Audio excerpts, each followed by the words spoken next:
There existed on certain South Carolina plantations a regulation that appeared utterly nonsensical to those looking in from the outside. It concerned neither work schedules, cotton harvest quotas, nor restricted walking areas. This particular directive seemed random, almost childlike in its precise nature. Yet its enforcement came with such brutality that it struck terror into every soul forced to live beneath its weight. For 73 consecutive years, this rule was followed without exception by more than 200 individuals, handed down to their children as sacred wisdom. When Union troops finally reached the area in 1865 and inquired why everyone continued following it even after their masters had fled, the response they received caused several officers to become physically sick. What came to light in the subsequent days led to one of the most heavily suppressed military documents from the entire Reconstruction period, a file that wouldn't become accessible to the public in archives until 1982. Before we proceed with the tale of Belmere Plantation and the iron-fisted rule that governed it, I need something from you. Please click that subscribe button right now. Also, drop a comment telling me which state or city you're watching from. This narrative travels to places you simply won't anticipate, and I'd like to know who possesses the courage to hear it through to the end. The regulation itself was straightforward: never permit your shadow to make contact with the well. Belmere Plantation occupied 1,100 acres of prime low-country bottomland, situated roughly 40 miles inland from Charleston. The Grantham family had held this land since 1748, transferring it from father to son across 3 successive generations. By 1792, when our account begins, it ranked among South Carolina's most profitable rice operations, employing approximately 200 enslaved individuals in the flooded fields stretching toward the Kari River. The main residence was impressive by contemporary standards, a 3-story construction of brick and cypress wood featuring broad piazzas oriented southward to capture any breeze that might provide relief from the oppressive humidity. As was customary, the kitchen stood separately, linked to the main house through a covered walkway. Beyond lay the counting house, the overseer's quarters, the stables, and eventually the extended row of cabins where the enslaved population resided in conditions that barely qualified as adequate even by that brutal period's standards. What truly dominated the landscape, both physically and psychologically, was the well. It occupied the workyard's precise center, positioned exactly 147 feet from the main house, a mathematical exactness that seemed peculiar for such a utilitarian structure. The well descended to unusual depths, exceeding 200 feet according to the enslaved men who excavated it under Thomas Grantham's personal supervision in 1791. Its opening measured nearly 8 feet across, wider than typical wells, encircled by a stone rim rising 3 feet above ground level. An iron framework supported the bucket's pulley system, and surrounding the entire assembly ran a ring of white-painted stones, each carefully positioned exactly 10 feet from the well's edge. This marked the boundary. This defined where shadows were forbidden to land. Thomas Grantham, who controlled the plantation in 1792, wasn't known for exceptional cruelty by his era and region standards, which essentially meant he remained perfectly capable of extraordinary violence when enforcing his absolute authority. At 46, he was a widower who had lost his wife to yellow fever 3 years earlier. All 3 of his children had died in childhood from various fevers and common accidents of that time. He operated Belmere with rigid efficiency, preserving meticulous records of every rice bushel harvested, every birth and death among the enslaved population, every expense and profit. His overseer, Declan Prout, was cut from different fabric. At 32, originally from Virginia's Piedmont region, Prout had climbed from field hand to overseer through relentless ruthlessness and a peculiar talent for crushing resistant spirits. His pale blue eyes seemed to catch everything, and his voice could carry across the rice fields even on completely still days. Among the enslaved community were several individuals whose experiences would prove central to Belmere's unfolding story. There was Rachel, 28, who worked in the main house and possessed a remarkable gift for remembering every conversation detail she overheard. Her husband Isaac worked as a blacksmith, valuable enough to enjoy minor work autonomy. Their daughter Judith was 7 years old in 1792, old enough to recognize the well's danger, yet too young to comprehend why. Marcus, 53, had been at Belmere longer than anyone, had helped dig that well, and knew its secrets. Then there was Dinah, 19, recently arrived from a Georgetown area plantation, who hadn't yet learned all the rules governing life at Belmere. The white stone circle received fresh paint every spring. The enslaved individuals assigned this task worked on hands and knees with brushes, never standing upright, never letting their shadows extend across that boundary. Everyone at Belmere knew this rule. Everyone obeyed. Yet few understood its origin. Rachel witnessed what happened to Dinah, though she never spoke of it directly for decades. The date was August 14, 1792. Rachel remembered because it marked 3 years since her son's death, a memory that made her move mechanically through main house tasks, trying not to think. That afternoon's heat was oppressive even by low country standards. The air hung thick and motionless, heavy with rice field moisture. Thunderheads were building westward, promising rain that wouldn't arrive for hours. Dinah had been at Belmere for 6 weeks. Quick-witted and strong, she possessed a tendency to question things, to ask why in a place where most had learned that why it was a dangerous question. That afternoon, she'd been assigned to carry water from the well to the kitchen, a job requiring multiple trips in the grinding heat. Rachel was at the kitchen house window shelling peas when she saw Dinah approach the well for her 4th trip. The sun was lowering in the west, perhaps 2 hours before sunset, and shadows were beginning to stretch. Dinah stopped at the white stone circle like everyone did, and waited. But the sun's angle was wrong. Her shadow extended across those white stones, falling perhaps 18 inches beyond the boundary, touching the well's stone rim itself. For a moment, nothing happened. Dinah stood waiting for her shadow to move as the earth turned, as anyone would. It was barely a violation, hardly worth noting. Then Thomas Grantham walked out of the counting house. Rachel's hands stopped moving. She watched as Grantham approached the well with the measured pace of a man possessing unlimited time. Prout emerged from the stable as if summoned by some signal Rachel couldn't detect. The 2 men converged on Dinah, who was now backing away from the well, her empty bucket forgotten. What followed was punishment so severe that Rachel turned from the window, unable to watch, but she could hear it. Everyone at Belmere could hear it.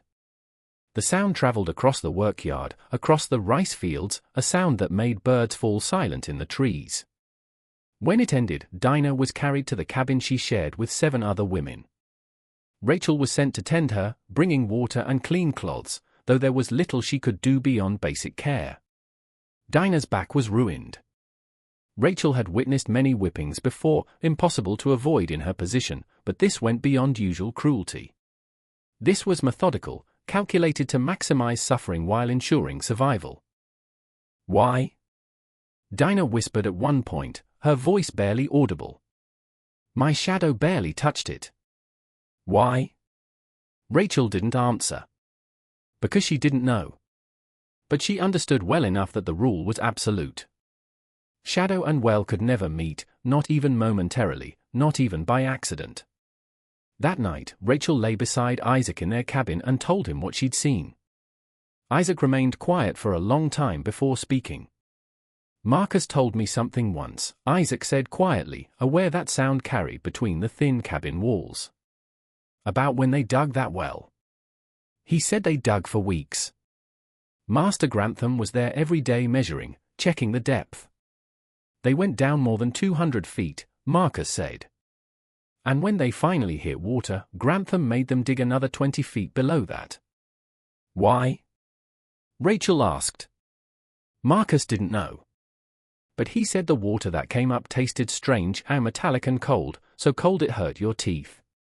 And he said that when they were down in that hole, in the deepest part, they heard sounds like someone talking, but the words weren't English, weren't any language he knew.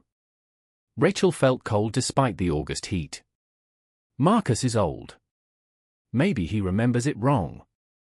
Maybe, Isaac agreed. But neither believed it. Dinah recovered after a fashion. She walked with a permanent limp after that day, and her spirit was broken in a way Rachel recognized from having seen it before.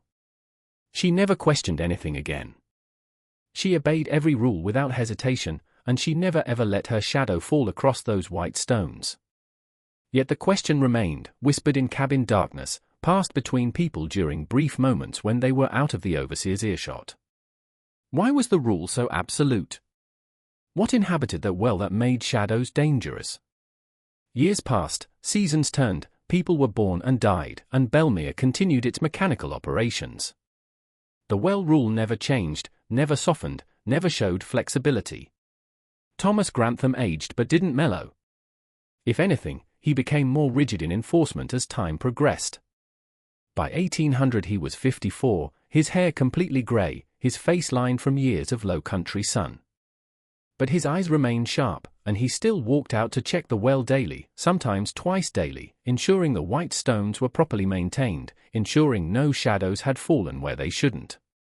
Prout remained as overseer, growing older and meaner. He'd married a Charleston woman and built a small house near the main plantation. But he stayed at Belmere every day from sunrise to sunset, watching, enforcing, punishing. Marcus died in 1803 at 64, extraordinarily old for an enslaved person in the Low Country. He went quietly in his sleep, and with him died whatever first-hand knowledge he possessed of the well's construction. But before dying, he told Isaac something Isaac never forgot. "The well don't want water," Marcus said in his final days. "That ain't what it's for." "What do you mean?" Isaac asked, but Marcus was gone before he could explain. The enslaved community at Belmere developed elaborate strategies for avoiding rule violations. They learned to calculate the sun's position instinctively, to judge shadow lengths with mathematical precision. Mothers taught their children to be hyper-aware of where their shadows fell at all times. People would wait for minutes, sometimes longer, for the sun to move enough that they could approach the well safely. A new practice emerged, something not ordered by Grantham but which he allowed. People began approaching the well only in pairs. One person would watch the other's shadow while they drew water, ready to call out a warning if the shadow started drifting toward the boundary. It was a system born of collective fear, and it worked. For years, there were no violations. Rachel's daughter Judith grew up, became a woman, married a carpenter named Abel. They had a son in 1809, a boy they named Thomas after the master, as was expected. Little Thomas, always called that to distinguish him from Thomas Grantham, grew up hearing stories about the well, about the rule, about what happened to rule breakers. Why does Master Grantham care so much about shadows? Little Thomas asked his grandmother Rachel when he was 8. Rachel had been thinking about that question for 17 years by then. She had her theories, cobbled together from observation and whispered conversations and things overheard while working in the main house, but she'd never spoken them aloud. Some rules, she told her grandson, they ain't about what makes sense. They about keeping something locked up tight. What's locked up? I don't know, child. And I pray you never find out. But in 1817, that prayer would go unanswered. Thomas Grantham fell ill that summer. It came on suddenly, a fever that burned through him like wildfire. The plantation doctor came from Charleston, examined him, prescribed the usual treatments, bleeding, purging, various tinctures, and tonics. Nothing helped. Grantham lingered for 3 weeks, burning with fever, sometimes lucid, sometimes raving. Rachel was assigned to sit with him during his illness, to bring water, to change bedclothes, to listen to his fevered ramblings. Most were incoherent. But on the night of August 23, 1817, as a thunderstorm rolled across the low country, Grantham opened his eyes and looked at Rachel with perfect clarity. "The well must be watched," he said, his voice weak but firm. "Every day, every hour. The shadows cannot touch it." "Yes, master," Rachel said, because that was the only safe response. "You don't understand," Grantham continued. "None of you understand. My father found something in 1748. Under the ground. Something old, older than the colony, older than the Indians. He built this plantation over it because he thought he could contain it. But it needs constant vigilance. The well is not a well. It's a seal. And shadow is the key that could unlock it." Rachel felt her blood turn cold. "Master Grantham, you need to rest. The shadow must never fall," Grantham said, his eyes burning with fever and something else, something that looked like terror. If the seal is broken, what comes up won't be water. Promise me. Promise me you'll watch the well. I promise, Rachel said, because a dying man deserved that much, even if she didn't understand what she was promising. Grantham died 3 days later. He was 61. His will, read by a Charleston lawyer, left Belmere to a distant Virginia cousin named Robert Grantham, who had never seen the plantation. For 2 months, Belmere existed in strange limbo. Prout continued as overseer, maintaining operations, but without clear ownership. The plantation felt different. The well rule remained in force. Prout enforced it as brutally as ever, but people began wondering if it might change under new ownership. Robert Grantham arrived in October 1817. He was 38, had a wife and 4 children, and had made his money in tobacco rather than rice. He spent his first week at Belmere touring the property, examining the books, asking operational questions. On the 8th day, he asked about the well. Why the white stones, he inquired as they stood in the workyard. And why does everyone seem so careful about approaching it? Prout explained the shadow rule. Robert Grantham listened with an expression of increasing disbelief. That's absurd, he said when Prout finished. Shadows can't hurt a well. This is superstitious nonsense. Your cousin was very particular about it, Prout said carefully. My cousin is dead, and I won't run a plantation based on madness. Robert Grantham walked to the well, deliberately standing so his shadow fell across the white stones, across the stone rim, across the dark water far below. See? Nothing happens. He stood there for a full minute, his shadow stretching across the well in the afternoon light. Then he turned and walked back to the house. Nothing happened that day, or the next, or the day after that.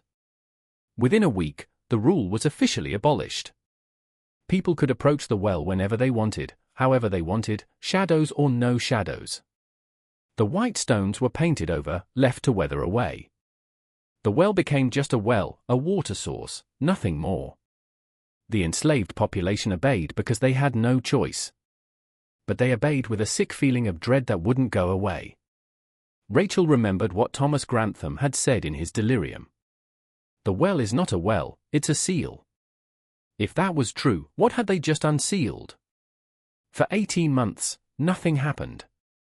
Life at Belmere continued under Robert Grantham's management. He was more lenient than Thomas had been, though that was relative.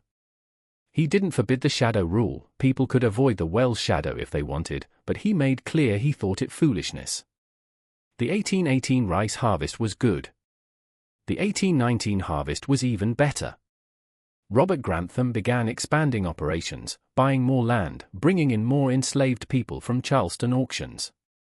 Belmere was profitable, and the well was just a well. But Rachel watched the well. She couldn't help herself. Every day from the main house windows, she would find herself looking at it, waiting for something to happen. Nothing ever did. The water tasted the same as always, cold and slightly metallic. People drew from it daily. Shadows fell across it at all hours. The world continued turning. Maybe Thomas Grantham had been mad, she thought.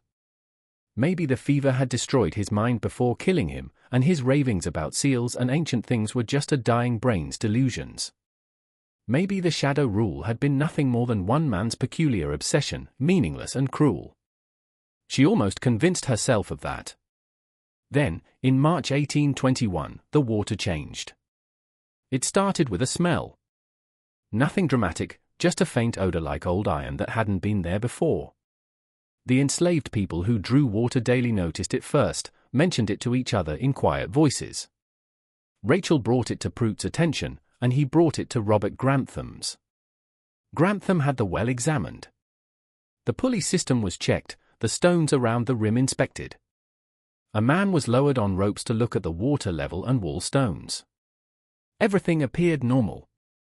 The smell was probably just some mineral leaching into the water from surrounding soil, the examining engineer said, nothing to worry about. But the smell grew stronger. By April, everyone could detect it when drawing water. By May, the water itself had taken on a faint reddish tinge, like rust dissolving in it. Robert Grantham had another well dug, this one farther from the house, a normal well of normal depth. The new well's water was clear and clean. So people began using it for the main house and kitchen. The old well was used less and less until finally it was used only when the new well's bucket was already in use. The smell from the old well worsened. By summer 1821, it was noticeable from 30 feet away, a thick copper smell that turned people's stomachs. Robert Grantham had the well covered with a wooden lid to contain the odor. The lid helped, but not much. Something was happening down in that deep darkness, something turning the water foul. That's when people started getting sick. It began with headaches. People who had been near the old well would complain of throbbing pain behind their eyes, pain lasting hours. Then came the dreams. Vivid, disturbing dreams that multiple people reported, dreams of being underground, of hearing voices in languages that didn't exist, of touching something ancient and angry. Isaac was among the first to experience the dreams. He woke Rachel one night in July, shaking, covered in cold sweat despite the summer heat. "I was in the well," he said, his voice unsteady. "I was down in the water, and I wasn't drowning. I was breathing the water. And there were others down there with me, people I didn't know, people who had been there for a long time. And they were trying to tell me something, trying to warn me. But I couldn't understand the words." "It was just a dream," Rachel said, though she didn't believe it. "It wasn't just a dream. It was a memory. Like someone else's memory got put in my head." Rachel held him until he stopped shaking, but she knew what he meant because she'd been having the dreams too. Everyone who had been close to the well was having them, and the dreams were getting worse. By August, Robert Grantham couldn't deny that something was wrong. The smell from the old well had become unbearable. The wooden lid did nothing to contain it anymore. And people were getting genuinely sick now, and not just headaches and bad dreams, but fevers, tremors, a bone-deep exhaustion that no amount of rest could cure. Grantham had a mason from Charleston come to examine the well. The mason, a practical man named Yates, lowered himself on ropes with a lantern. He got about 50 feet down before he started screaming to be pulled up. When he reached the surface, his face was gray and his hands shook so badly he could barely hold his tools. "What's down there?" Grantham demanded. "I don't know," Yates said. "I don't know, but it's not water. Not anymore. It's something else. And it's rising." "Rising?" "The water level is higher than it should be. Significantly higher. And it's not water. It's—" Yates shook his head. "I'm not going back down there. Not for any amount of money. You should fill that well in. Fill it in and forget it ever existed." Robert Grantham was not a man who believed in curses or supernatural forces, but he was practical enough to recognize a problem. He had the well filled in, or tried to. Workers dumped load after load of rocks and dirt into it, but the level never seemed to rise significantly. It was as if the well was bottomless, consuming everything thrown into it without ever filling. After a week of futile effort, Grantham ordered the well sealed instead. A wooden platform was built over the opening, then covered with bricks and mortar, creating a solid cap over the well's mouth. The work was done hastily, almost desperately. When finished, the smell was mostly contained, and people began feeling better. For a while, everyone believed the problem solved. The well was sealed. Whatever was down there would stay down there. Life could return to normal. But in September 1821, little Thomas went missing. The boy was 12 years old, small for his age, quiet and thoughtful. He had always been curious about the well, asking questions no one wanted to answer. Rachel had warned him countless times to stay away from it, even after it was sealed. But Thomas was at that age where adult warnings only made things more interesting. He disappeared on a Thursday afternoon. His mother Judith had sent him to carry tools to his father Abel at the carpentry shop. Thomas never arrived. Abel went looking when he didn't show up. Judith searched the cabins. Soon everyone was looking, calling his name across Belmere's 1,100 acres. They found him at sunset, standing on top of the sealed well. He faced the main house, perfectly still, arms at his sides. His eyes were open, but he didn't respond when people called to him. Isaac reached him first, climbing onto the brick platform covering the old well's mouth. "Thomas," Isaac said, touching his grandson's shoulder. "Thomas, can you hear me?" The boy turned his head, looked at Isaac with eyes that didn't seem to see him. When he spoke, his voice was wrong, too deep, too old, like someone else was using his throat to speak. "The seal is broken," little Thomas said. 3 years of shadows. 3 years of light falling where it shouldn't. The door is open. The water rises. We rise with it. Then he collapsed. Isaac caught him before he hit the bricks, carried him down from the sealed well, ran with him to the cabin while Rachel rushed ahead to prepare a bed. The boy burned with fever, his skin hot enough to hurt touching. For 3 days, he drifted in and out of consciousness. When awake, he was himself, frightened and confused. When the fever took him, he spoke in that other voice, saying things that made no sense. He talked about 1748, about Thomas Grantham's father finding something in the ground. He talked about a network of caves under the plantation, about water that had been old when the world was young, about something that had been trapped and was now slowly waking. "It needs shadow to rise," little Thomas said during one fevered episode, gripping Rachel's hand with surprising strength. "Light keeps it down. Shadow lets it up." 3 years of shadows on the water, and now the seal is cracked. It's coming up slowly, but it's coming up. And when it reaches the surface, when it breathes air again, everything dies. Everyone dies. The whole plantation, then the county, then the state. It spreads like water, like shadow, and it doesn't stop. "Hush, child," Rachel said, wiping his forehead with a cool cloth. "You're sick. You're just sick." But she knew he wasn't just sick. She had seen too much, heard too much, felt too much to deny what was happening anymore. On the 4th day, little Thomas's fever broke. He woke weak but coherent, with no memory of what he'd said during illness. But he did remember being on top of the sealed well. Remembered hearing voices calling from below. Remembered feeling like something was pulling him down, wanting to drag him into darkness. "Grandma," he said quietly. "What's under the well?" Rachel didn't answer because she didn't know how to explain something she barely understood herself. Robert Grantham, for his part, had had enough. He was a practical man confronting an impractical situation, and his solution was practical too. He ordered the sealed well destroyed completely. Workers broke through the brick cap, then began demolishing the stone rim, then started excavating the entire structure. The plan: expose the well completely, remove the stone lining, fill in the hole with solid earth compacted down in layers. The work began on a Monday. By Wednesday, the workers were exhausted and terrified. The smell coming up from the exposed well was worse than ever, and the water level had indeed risen. It was now less than 100 feet down when it should have been more than 200. And the water itself was wrong, thick, viscous, dark red-brown like old blood, moving in ways water shouldn't move, forming surface patterns that looked almost deliberate. On Thursday, one of the workers fell into the well. His name was Benjamin, a young man of 23 working on the demolition crew. He was standing too close to the edge when some stones gave way beneath him. He fell with a scream that cut off abruptly when he hit the water. 5 men grabbed ropes and went in after him immediately. They pulled him out within minutes, but those minutes had been enough. Benjamin was alive, but changed. His skin had taken on a grey pallor, and his eyes held a distant look, as if seeing something very far away.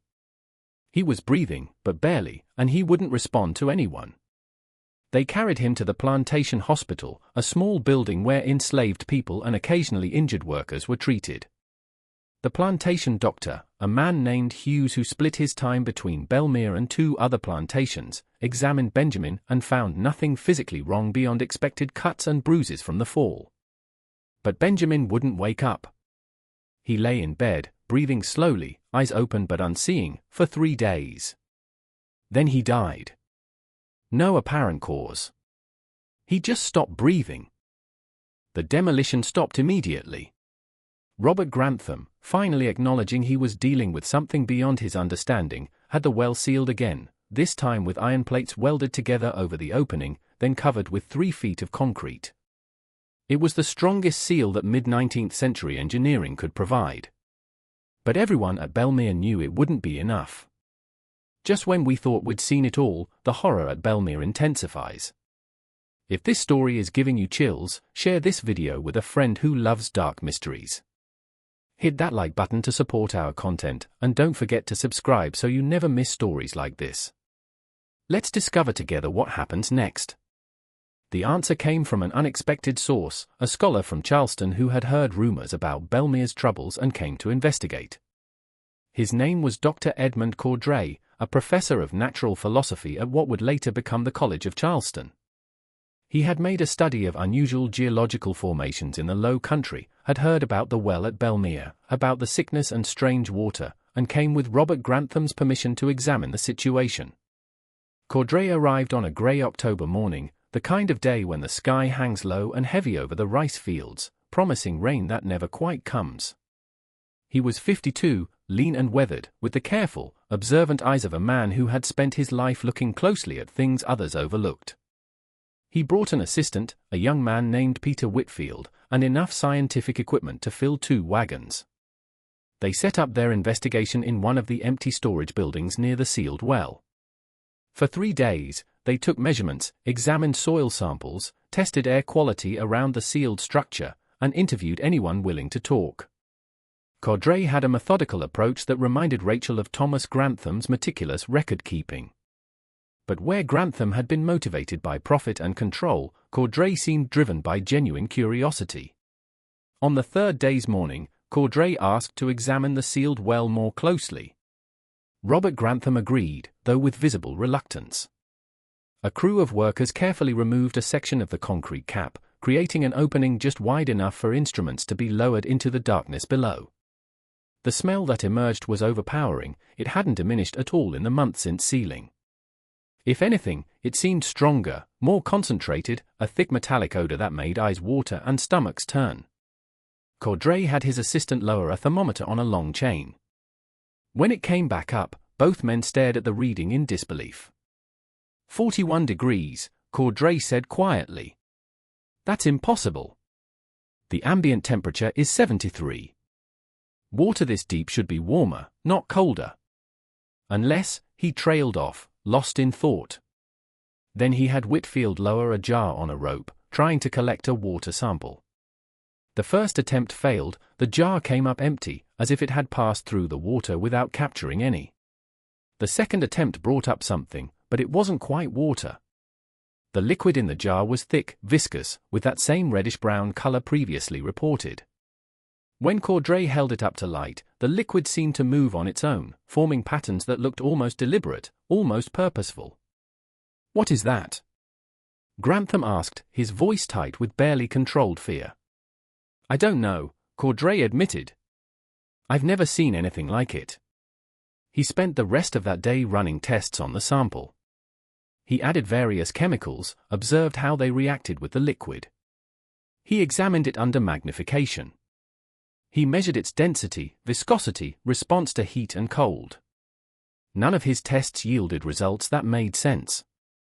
The liquid behaved like water in some ways but not others. It had properties that shouldn't exist together, characteristics violating basic natural philosophy principles. That evening, Cordray asked to speak with Rachel. They met in the small office behind the counting house, an unusual request, but Grantham permitted it, curious about what the professor might learn. Whitfield was present too, taking notes in a leather-bound journal. "Mrs. Rachel," Cordray began, then paused. "I apologize. I don't know your family name." "Just Rachel," she said. Family names were complicated for enslaved people. Some had them, some didn't. Some used former owners' names, some made up their own. Rachel had never bothered with one. "Rachel," then, Caudray said with a slight nod of respect. "I've been told you were present when the previous owner died, Thomas Grantham, and that he said something about what's under the well." Rachel hesitated. Speaking too freely was dangerous, even with permission. But Caudray had kind eyes, and she was tired of carrying the secret alone. She glanced at Robert Grantham, who nodded permission. "He said it was a seal," Rachel said carefully. "That his father had found something in 1748, something old, and built the plantation over it to contain it. He said the well wasn't a well. And he said shadows were the key that could unlock it." Caudray nodded slowly, as if this confirmed something he'd already suspected. He pulled out a map from his bag, spread it on the desk. It was a geological survey of the Low Country, marked with various symbols and notations. "There are geological formations under this region," he said, pointing to various areas on the map, "that are extraordinarily ancient. Limestone caves, underground rivers, chambers sealed off from the surface for millions of years. The limestone in this area is from the Cretaceous period, more than 65 million years old. Sometimes these chambers contain water that has been isolated for so long, it's developed unique chemical properties." He pulled out another document, covered in chemical formulas and diagrams. "Some of this ancient water can be toxic. It can contain dissolved minerals in concentrations that affect the human brain, cause hallucinations, induce fever-like symptoms, even temporary paralysis. I've documented similar cases in caves in Virginia and Kentucky." "You think that's what's under the well?" Rachel asked. "Poison water. I think," Caudray said carefully, "that there is water down there with properties we don't fully understand, properties that can affect people in profound ways. The smell, the color, the sickness, even the dreams you described, they're all consistent with certain types of chemical exposure. Specifically, exposure to water containing high concentrations of dissolved metals, iron, copper, mercury, possibly others." He paused, choosing his words carefully. "But there's something else. Something I found in historical records that troubles me more than the chemistry." He pulled out another document, a journal from his bag, opened to a marked page. The pages were yellowed with age, the handwriting faded but still legible. "In 1747, Caudray continued, there was a smallpox outbreak in this region. Very contained, very brief, only about 20 deaths according to official records. But those deaths were all from one specific area, roughly where this plantation now stands. The outbreak stopped very suddenly, very completely, as if the source had been eliminated or contained." "I don't understand," Rachel said, though a cold feeling was forming in her stomach. "I think Thomas Grantham's father found something in 1748, Caudray said. I think he found a mass grave, people who had died of smallpox and been buried quickly to prevent disease spread. But I think it was more than just a burial site. I think it was a site where something went terribly wrong, where the disease itself mutated or concentrated in ways that made it more virulent than normal smallpox." He showed her another document, a letter in cramped handwriting. "This is from a doctor in Charleston, dated March 1747. He describes treating patients from this area who had symptoms unlike any smallpox he'd seen before. The progression was faster, the mortality rate higher, and the victims displayed unusual behaviors before death. Specifically, he notes that they all reported dreams of being underground, of hearing voices, of feeling something calling to them." Rachel felt her blood run cold. Those were the same symptoms people at Belmere had experienced. The doctor, Caudray continued, noted that the outbreak ended abruptly in April 1747. His theory was that the source of infection had been eliminated. But he never learned what that source was. The area was quarantined, and by the time the quarantine was lifted, Thomas Grantham's father had purchased the land and begun building the plantation. "So he built on top of a plague site," Robert Grantham interjected, his voice sharp with anger. "He knowingly built a plantation on contaminated ground." "I believe he did," Caudray said. "But I also believe he took precautions. The well was one of those precautions. It wasn't dug to find water. It was dug to act as a drainage system, a way to contain any contamination from the grave site below. The depth was deliberate, more than 200 feet down, far enough to reach the underground chambers where the contaminated water was pooling, far enough to create a release point that would prevent contamination from spreading laterally through the soil. Rachel was beginning to understand. And the shadow rule. Caudrey's expression became thoughtful. That's where my scientific explanation starts to break down. Because I can explain the toxic water. I can explain the illness.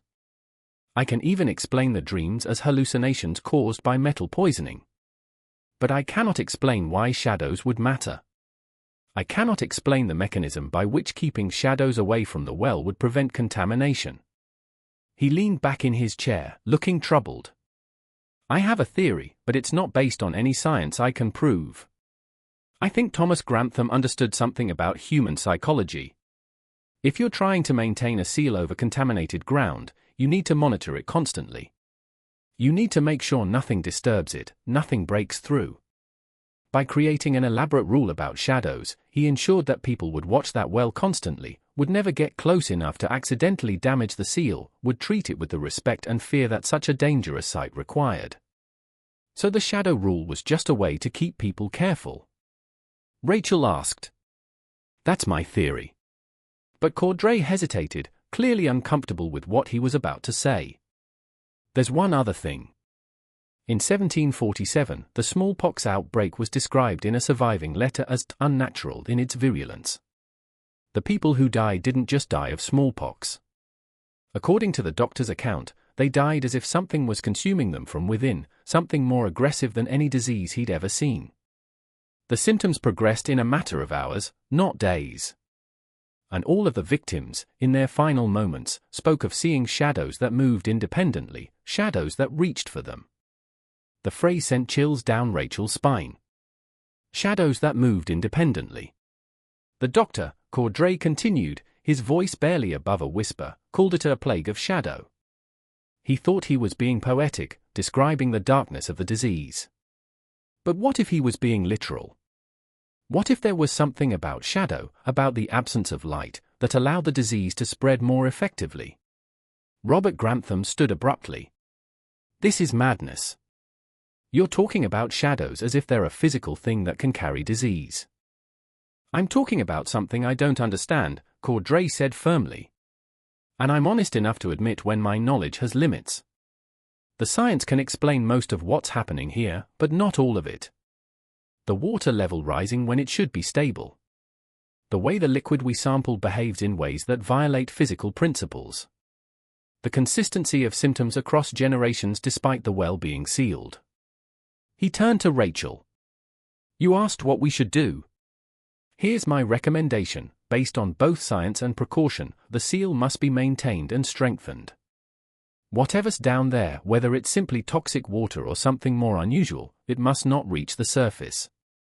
The new seal should hold, but it needs constant monitoring and immediate repair if any cracks appear. He paused, meeting her eyes. And the shadow rule should be reinstated. I know it seems like superstition, and I cannot provide a scientific explanation for why it would matter. But I've learned in my years of study that sometimes practical wisdom exists before scientific understanding. The rule worked for 70 years. When it was abandoned, things went wrong. That's correlation, not causation. But in the absence of complete understanding, I would rather err on the side of caution. You're asking me to convince Mr. Grantham to reinstate a rule based on superstition. Rachel said quietly. I'm asking you to convince him to reinstate a rule based on observed results, Caudrey corrected. Superstition is belief without evidence. This rule has 70 years of evidence showing that it works, even if we don't understand the mechanism. Over the next 2 days, Caudrey conducted more tests. He had workers dig test holes at various points around the plantation, measuring water tables, testing soil composition, mapping underground structure. What he found troubled him deeply. The contaminated water was spreading slowly, almost imperceptibly, but spreading nonetheless. The water table across the plantation was rising, and chemical tests showed traces of the same unusual compounds found in the well water. It was as if the seal breaking had released some kind of pressure, allowing contaminated water to begin seeping outward through underground channels. At the current rate, Cordray told Robert Grantham and Rachel in a private meeting, the contamination will reach the rice fields within 5 years. Within 10 years, it will contaminate the Kari River. Within 20 years, it could affect drinking water for every plantation within 20 miles. What can stop it? Grantham asked, his face pale. I don't know if anything can stop it, Cordray admitted. But I know what might slow it down. The original well system was designed as a pressure release. By sealing it completely, we may have disrupted that system. We might need to create a controlled release point, a way to let the pressure equalize without allowing the contaminated water to reach the surface. How would that work? Cordray explained his plan.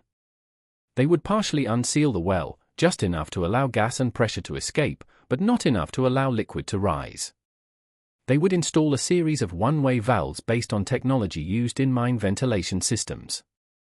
The valves would allow air and gas to escape upward while preventing liquid from rising.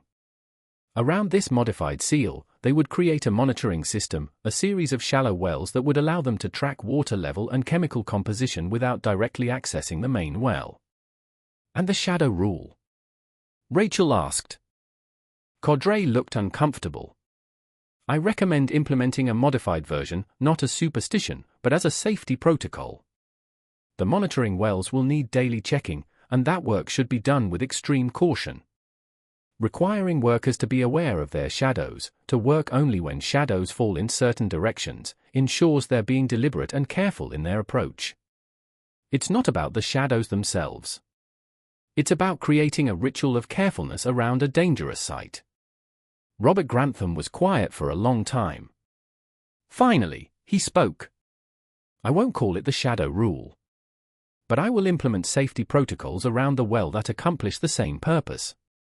And I will assign dedicated watchers, people whose only job is to monitor these sites and report any changes. It was a compromise, but Cordray accepted it. Before leaving Belmere, he spent an hour alone with Rachel, away from Grantham's hearing. I need to tell you something I didn't say in front of Mr. Grantham, Cordray said. My scientific explanation is the best theory I have, and I believe most of it is correct. The toxic water, the contaminated ground, the illness, all of that can be explained by natural processes. But there are details that don't fit. The way the liquid moves in patterns. The consistency of dreams across multiple people. The way shadows seem to correlate with outbreaks of illness. What are you saying? Rachel asked. I'm saying that there are phenomena in the natural world we don't yet understand, things that might seem supernatural but are actually natural processes operating on principles we haven't discovered. Light and shadow affect all sorts of chemical and biological processes. Plants grow toward light. Some chemical reactions only occur in darkness. Some bacteria thrive in light's absence while others die without it. He paused, choosing his words carefully. What if the contamination in that well is something similar? What if it's a natural phenomenon, but one so unusual, so rare, that it seems supernatural? What if it's genuinely affected by light and shadow in ways we don't understand yet? You don't believe that? Rachel said. Not really. Cordray smiled sadly. I don't know what I believe. I've spent my life trying to explain the world through reason and observation, but I've also learned that the world is stranger than we imagine. Keep watching the well, Rachel. Trust your instincts. If something feels wrong, if people start getting sick again, if the dreams return, don't wait for scientific confirmation. Act immediately. Because whatever's down there, whether it's toxic water or something more unusual, it's dangerous. And the shadow rule, whatever its true purpose, has kept it contained for a long time. He left Belmere the next day, taking his samples and notes back to Charleston. But he left behind detailed instructions for the monitoring system and modified seal. He also left behind something else, doubt. Rachel could see it in Robert Grantham's eyes, the uncertainty, the fear that he didn't fully understand what he was dealing with. The implementation of Cordray's plan took weeks. Workers carefully modified the seal, installing pressure release valves according to Cordray's specifications.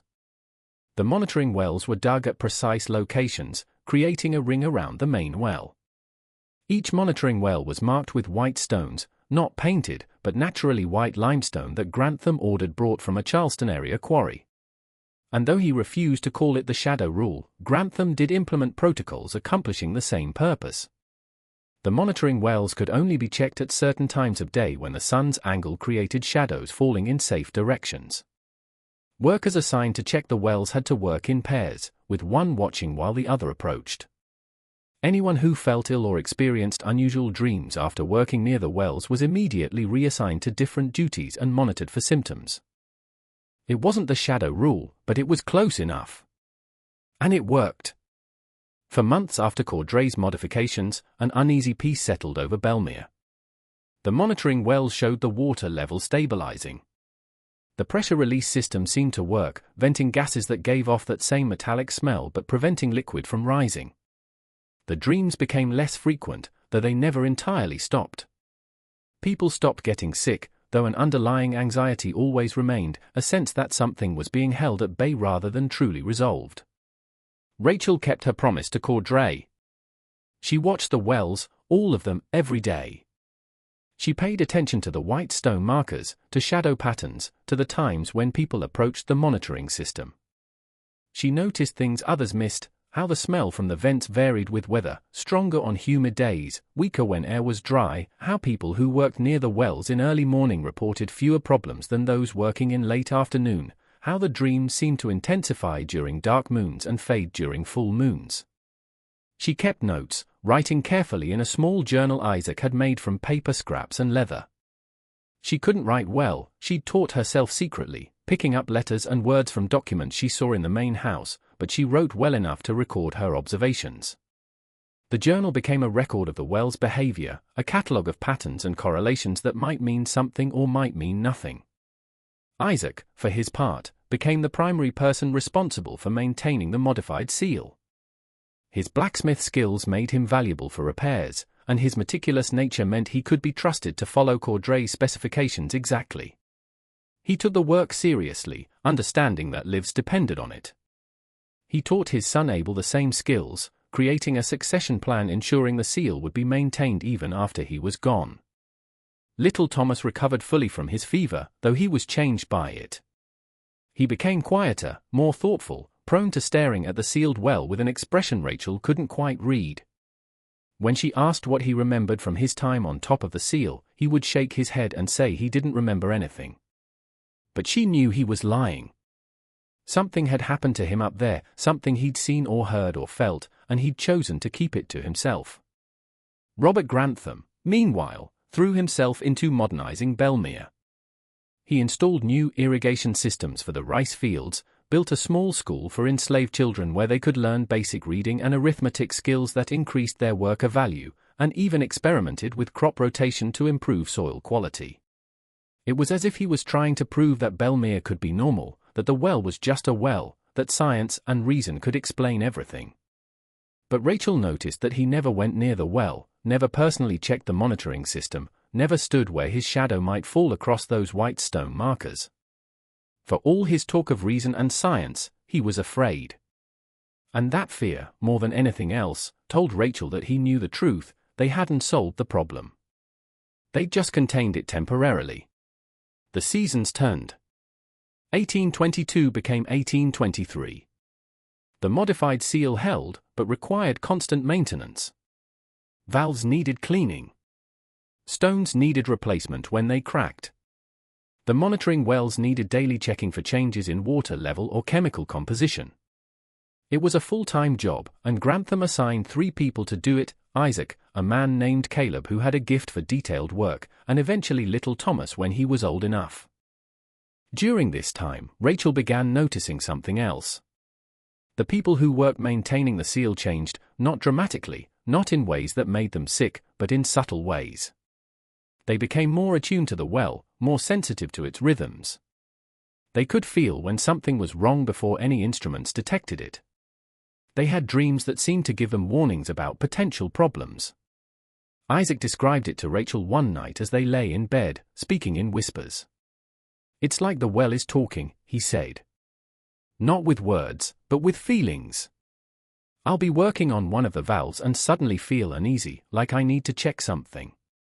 And when I check it, I'll find a crack or a weak point that wasn't there the day before. Or I'll have a dream about one of the monitoring wells, and the next day, sure enough, the water level in that exact well will have changed. Are you saying the well is alive? Rachel asked, feeling cold. No. I don't think it's alive. But I think there's something down there that's aware. Something that wants to communicate, or at least make itself known. And the closer you work to it, the more you can feel it. Maybe you should stop working on the seal, Rachel said. Can't. Who else would do it? And besides, I don't think it's trying to hurt us. I think it's trying to warn us. Like it knows that if it breaks through, if it reaches the surface, that would be bad for everyone. Bad for us, bad for the plantation, bad for whatever's down there too. Rachel didn't know what to make of that. The idea that the contamination, or whatever was in that well, might be trying to help them maintain the seal seemed absurd. But she also knew that Isaac wasn't prone to flights of fancy. If he said he felt something, he felt something. Years passed. The modified seal became a permanent Belmere landscape feature. The white stone markers became familiar, almost reassuring in their constancy.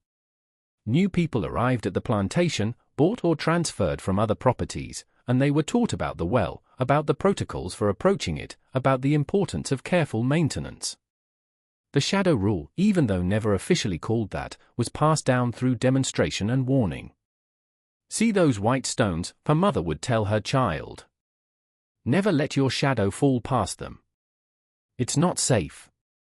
Why not, the child would ask. Because that's the rule. It keeps us safe. You don't question it. You just follow it. And they did.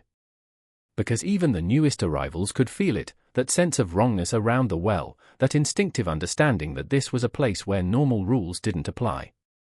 In 1835, Robert Grantham died of a stroke. He was 56.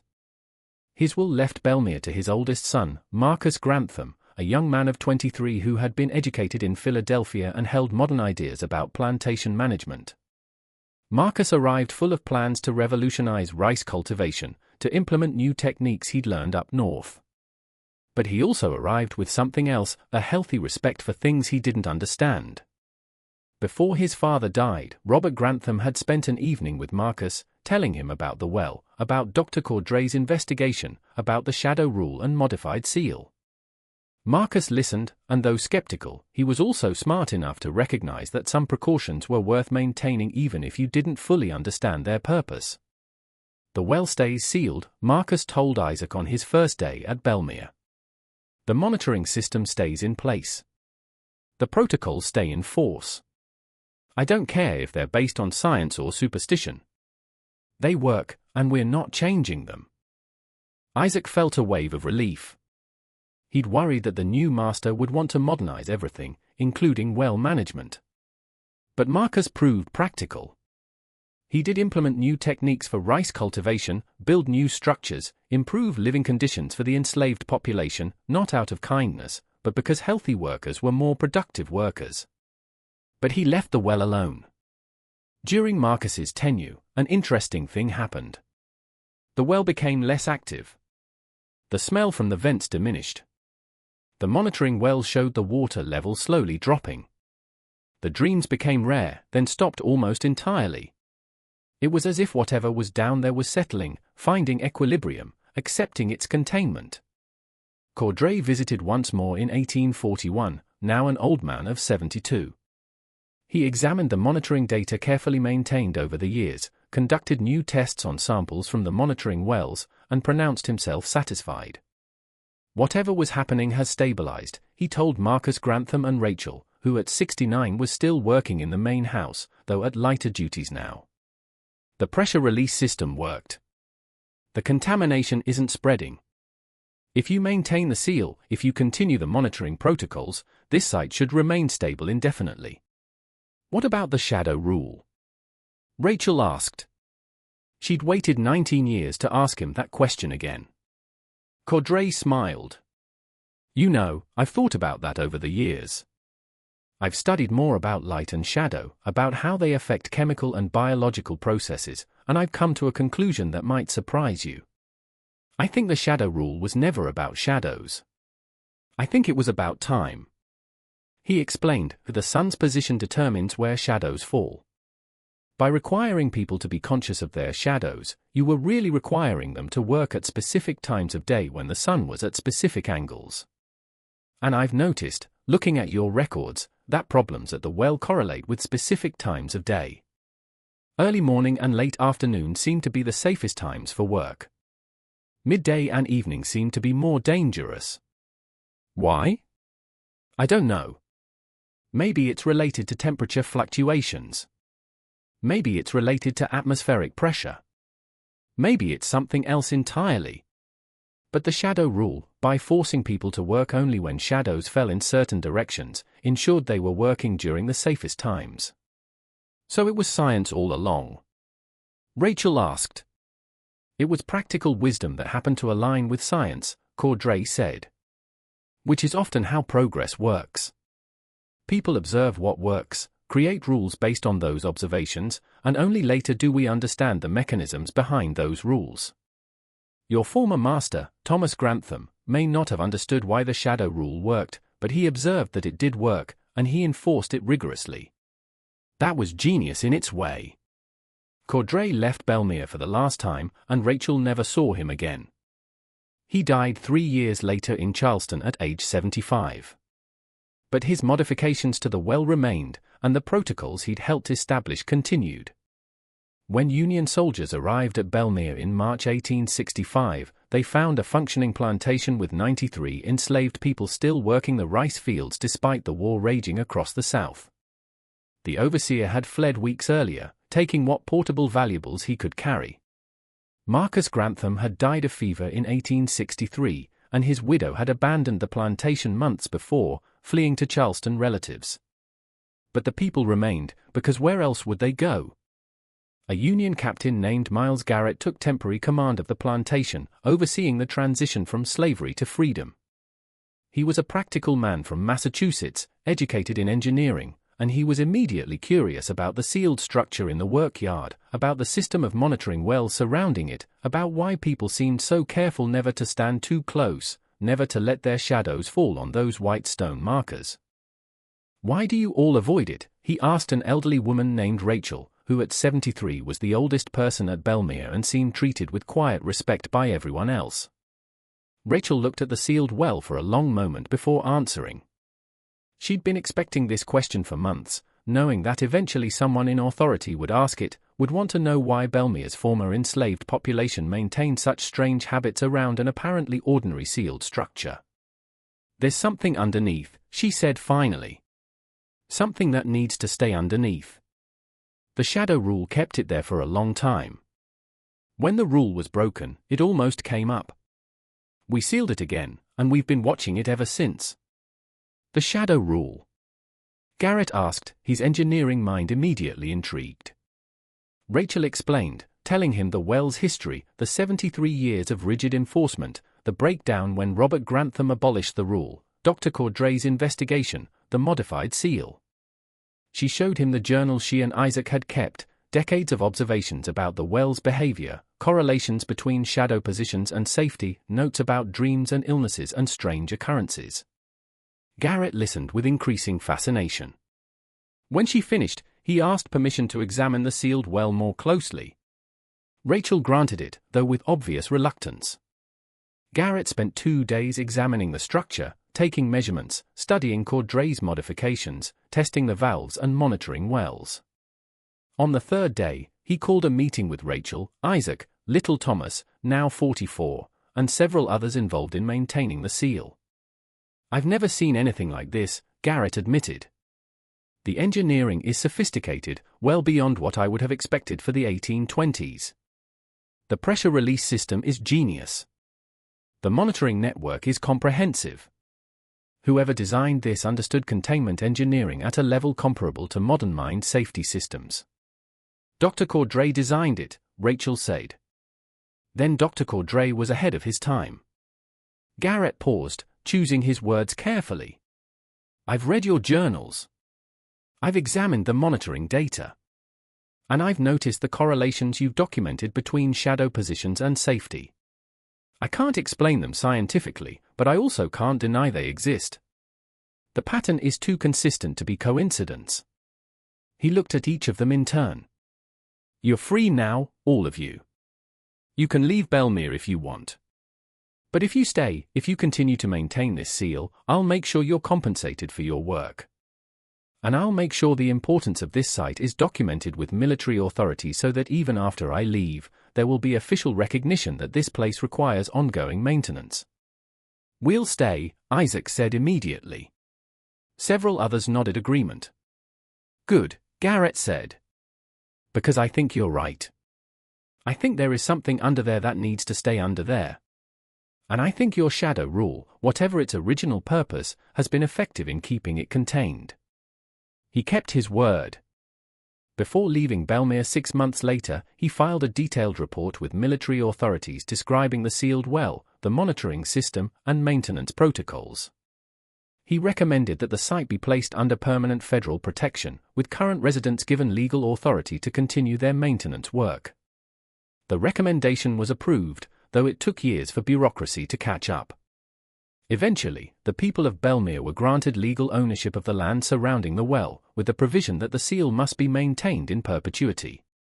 It was an unusual arrangement, but federal authorities had bigger concerns in Reconstruction chaos, and if former enslaved people of Belmere wanted to maintain a strange sealed structure, there was no reason to stop them. Rachel lived until 1872, dying at age 80, remarkable for anyone of her generation. In her final days, she was surrounded by family, her daughter Judith, her grandson little Thomas, her great-grandchildren. She had seen the plantation system born and die, had seen her people go from enslaved to free, had seen the well through every phase of its strange existence. Before dying, she made little Thomas promise to keep watching the well, to keep teaching the young ones about the shadow rule and why it mattered, to ensure that what had been sealed stayed sealed. Do you really believe there's something down there? Little Thomas asked her, hoping for a final answer after all these years. Rachel smiled, the same enigmatic smile she'd worn when people asked difficult questions throughout her long life. Does it matter what I believe? The rule works. The seal holds. Our people are safe. That's what matters. But what do you think it is, really? Rachel was quiet for a long time. Finally, she spoke. I think Dr. Cordray was right that it's something natural, something old and strange and dangerous, but natural. Ancient water with properties we don't understand. Chemicals that affect the mind. Geology that creates unusual conditions. All of that is probably true. But? Little Thomas prompted. But I also think that natural things can be so strange, so far outside our normal experience, that they seem supernatural. And I think the line between natural and supernatural might not be as clear as we like to believe. Whatever's down there, it's real. It's dangerous. And the shadow rule, whether it works through science or magic or just human caution, keeps it contained. That's all we need to know. She died that night, peacefully in her sleep. Little Thomas kept his promise. He continued maintaining the seal, continued teaching his children about it, continued passing down the protocols that had kept Belmere safe for 80 years. The sealed well at Belmere exists to this day, though the plantation itself is long gone, replaced by residential development in the early 1900s. The well sits on private property now, a strange concrete and iron structure in someone's backyard, overgrown with vegetation and mostly forgotten by the modern world. The current owners know it's there but don't know its history. They've never tried to remove it, never tried to open it, mostly because it would be expensive and difficult, and there's no apparent reason to bother. But if you look carefully at the property, you might notice something odd. There's a walking path around the yard that curves very specifically to avoid the sealed structure. The path was laid down in the 1920s, planned and built by descendants of Belmere's original residents who had purchased the property and wanted to ensure the well remained protected even as the land changed hands over the years. The curve is deliberate, ensuring that anyone walking the path won't cast a shadow over the old well, even by accident. The white stone markers are gone now, withered away or buried under decades of accumulated soil and plant growth. But the pattern remains, encoded in the landscape itself, in that path's curve, in the spacing of trees planted around the structure, in how the property has been divided and subdivided over the years, with that one spot always remaining undisturbed. Some rules persist not because they make sense to those who follow them, but because they work. Some boundaries persist not because they're enforced, but because the consequences of crossing them are too terrible to risk. The shadow rule at Belmere was both a cruel and arbitrary seeming restriction that nevertheless served a purpose so important that it survived the abolition of slavery, survived the end of the plantation system, survived into the modern era as a quirk of property lines and walking paths and local custom. What's under the well? Dr. Cordray's theory about contaminated ground and ancient water was probably correct, probably. The dreams, the sickness, the rising water, the strange behavior of the liquid, all of it could be explained by toxic chemicals in the groundwater, by unusual geological formations, by the psychological effects of fear and exploitation and collective trauma. Or maybe Thomas Grantham was right, and there was something older down there, something that predated European colonization, predated human civilization, something ancient and patient and very good at waiting. Something that needed shadow to rise, needed light's absence to move, that would have consumed everything if the seal had truly broken. We'll never know for certain. Because the seal still holds. The well remains sealed.